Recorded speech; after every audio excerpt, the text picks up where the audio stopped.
we move on to discuss the men's Olympic soccer quarterfinals, the other quarterfinals. Um, we'll talk about all quarter. Obviously, the U.S. took on Morocco. They lost 4-0. Just talked about that last segment. So Morocco, they move on into the semifinals, but they had to wait on this game to figure out who they're gonna play, and that will be the Spanish national team after Fermin Lopez leads the Spaniards past the Japanese as they defeated them 3-0 to reach the Olympic semi-finals. Fermin Lopez was able to get a goal in each half, and then Abel Ruiz sealed it later on with a strike, 3-0. And yeah, Spain, they entered this tournament as big favorites. Some of these players were a part of the European Championship team that won it a few weeks ago. Um, and then you have some Olympic experience in this team. There's a silver medalist in this team in Eric Garcia. And overall, they got three Barcelona guys. Baku Barasi, another youngster that we were all excited about. He was actually part of the preliminary roster for Spain's European Championship team. So yeah, you had Pablo Cubaras, you had Fermin Lopez, who's like the big star of this team, the Barcelona man. And yeah, Spain, they entered this tournament as the favorites, but there was doubts after they were not able to win the group since when they lost to Egypt, despite the fact that they did mix and match, sort of, rested a few of their players. While Japan, on the other hand, they were hot this tournament. They started off with a 5-0 win, then they got two late wins. They played some excellent attacking football, some real flair amongst the team like the Japanese always did, but they couldn't get past the Spaniards. It was Fermin Lopez that scored in the 11th minute with a left-footed shot, and then he got another goal in the 73rd, and then Ruiz capped it off with the goal in the 86th. Japan, they actually had a goal scored in the first half that was disallowed by VAR. It was very tight. Could have it's like one of those, you're an inch back and then you're scoring the goal. And it really changed the momentum of that game, because look, I'll tell you this, Spain, they should be a little flattered about the 3-0 win. It wasn't really a 3-0 game. I mean, Japan had their opportunities.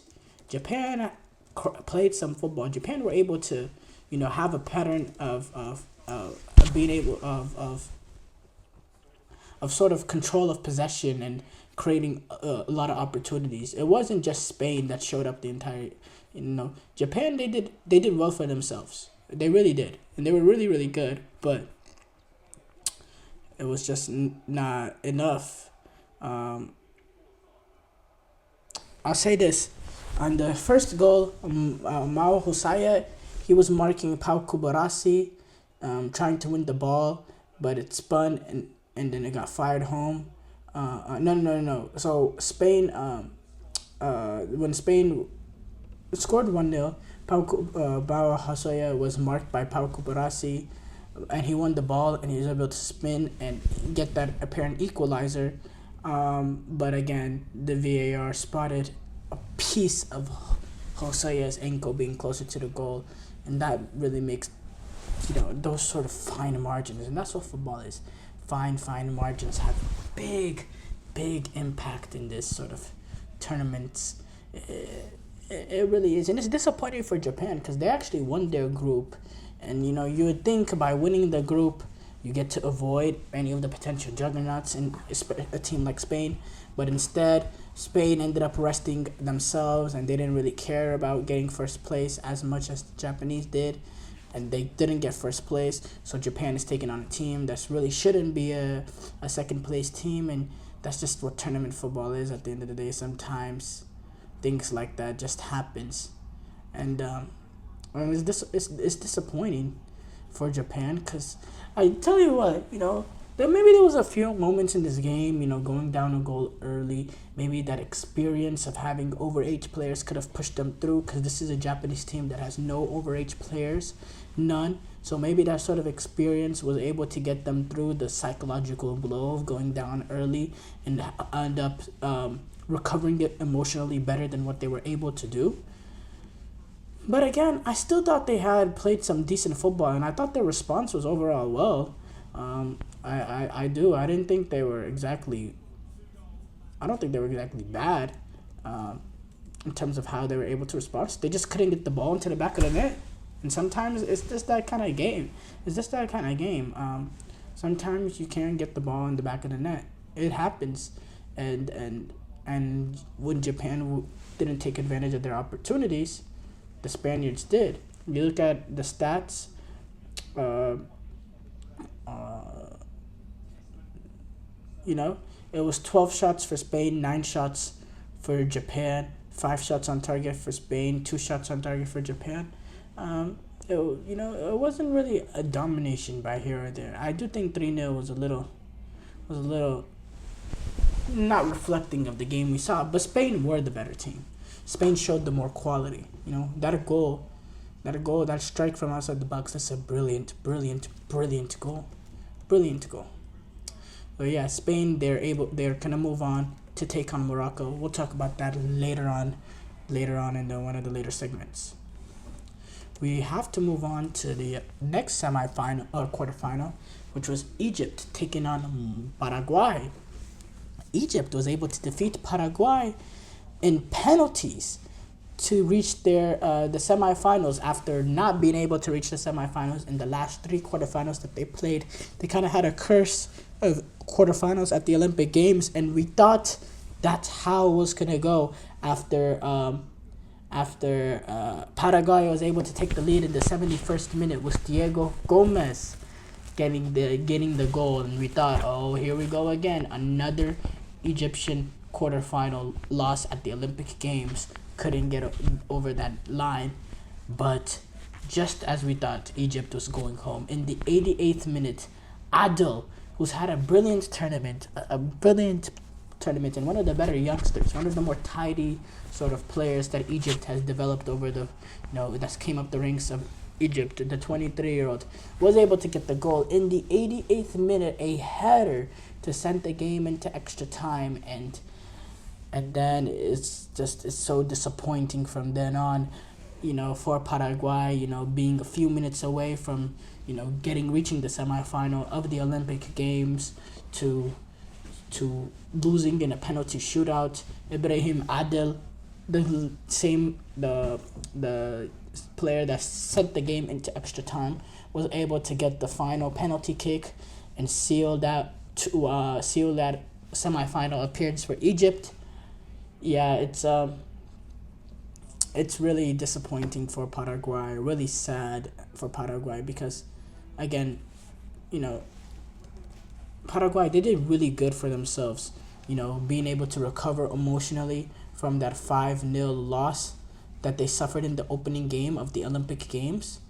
I mean, that requires some real mentality. You suffer a 5-0 loss early in the Olympic Games, and you come back to win your next 2 games and to put yourself in a position to play a game in the quarterfinal, and then you end up getting the lead later on in the quarterfinal, and you're minutes away from moving to the semifinal, and that happens. It's disappointing. It's really, really disappointing. But yeah, last semifinal coming up, the semifinal everyone wants to talk about. Argentina versus France. Argentina versus France. Rematch of the last summer World Cup.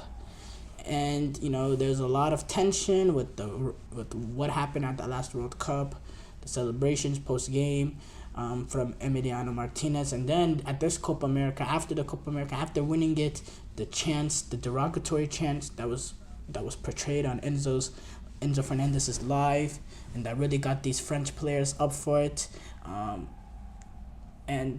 Now France were able to get the win. It was a great football game, really great football game, end to end, very competitive. A good sense of attacking display from both teams. Both teams really not being afraid to go at it. Even France, when they were up a goal, they were really trying to get that second in transition. It was an end-to-end exciting game, but it turned out that early dagger from Jean-Philippe Mateta, which was an absolutely brilliant header, the way he's that far away from the goal, but he's still able to snap his neck and redirect it onto the goal. It's a really great header, and it's a goal. It's a sort of moment that an overage player, that's what you want from an overage player, those sort of moments, and that's exactly what he provided. A brilliant goal. And then from then on, just Argentina, they just couldn't get the ball into the back of the net. Had multiple opportunities. Simeone on the back post. They had another one later on into the game. Another ball played in. That skied. I forgot which Argentinian player it was. And they just couldn't take advantage of their chances. They didn't create much clear-cut chances. But the ones that they created, they should have got into the back of the net. They didn't. And then, it ended up whistling. The game whistled, and then all scenes broke loose. There was some tension. There was some French players celebrating, I guess, in front of the Argentinian fans. That bothered the Argentinians. I don't know, but there was some big tension amongst the two. Some, pushing, shoving, fighting, all that, and it was a great game with a not so great of an ending, depending on which way you look at it. But for me, I enjoyed that sort of ending because I love entertainment, and that was great to watch. But yeah,